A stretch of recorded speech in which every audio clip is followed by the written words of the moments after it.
নমস্কার বন্ধুরা, আবারও আমি চলে এসেছি একটা নতুন ভিডিও নিয়ে তোমাদের জন্য।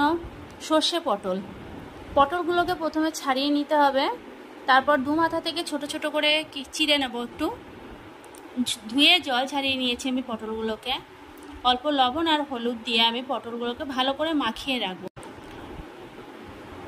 এটা বেশিক্ষণ ধরে মাখিয়ে রাখলে ভালো হবে, তো আমি 30 মিনিট ধরে মাখিয়ে রেখেছিলাম লবণ হলুদটাকে। এবার আমি মশলাটা করে নেব। দিয়ে দিচ্ছি 10-12টা মতো কাঁচা লঙ্কা, গোটা সর্ষে। আমি পুরো রান্নাটা কাঁচা লঙ্কা দিয়েই করব, তাই একটু লঙ্কার পরিমাণটা বেশি দিয়েছি। অল্প একটু হলুদ দেব, দিয়ে দেব 1 চিমটি পরিমাণ লবণ। সর্ষের তিতকুন ভাবটা না আসে সেই জন্য একটু জল দিয়ে দেব। 1 চামচ পরিমাণ গোটা জিরে, মিহি করে এটাকে পেস্ট করে নিয়েছি। এবার এটাকে ছেঁকে নেব ভালো করে।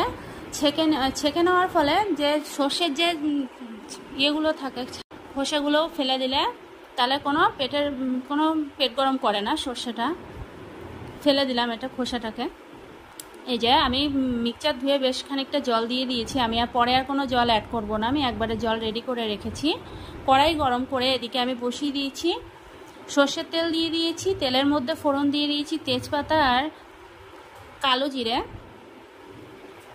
দিয়ে দেবো পটলগুলো। এবার পটলগুলো ভাজা করে নেবো ভালো করে। পটলগুলো লাল লাল করে ভেজে নিতে হবে।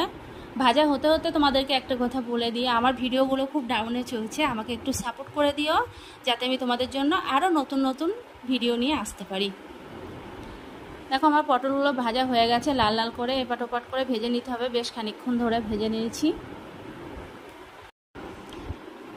এরকম হাই ফ্লেমে রেখে পটলটাকে আমি আরও কিছুক্ষণ ভেজে নিচ্ছি, একটু লাল নরম নরম হয়ে যাবে।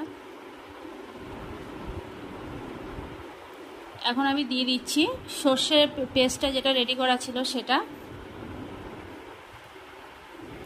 পরিমাণ মতো লবণ দিয়ে দেবো, হলুদ দিয়ে দেবো।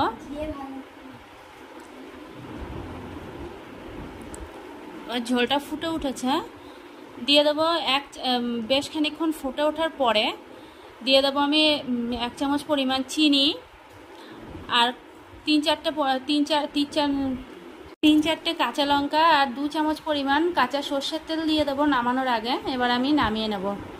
প্লিজ সবাই আমাকে একটু সাপোর্ট করে দিও, সাবস্ক্রাইব করবে আমার চ্যানেলটাকে যদি ভালো লেগে থাকে ভিডিওগুলো।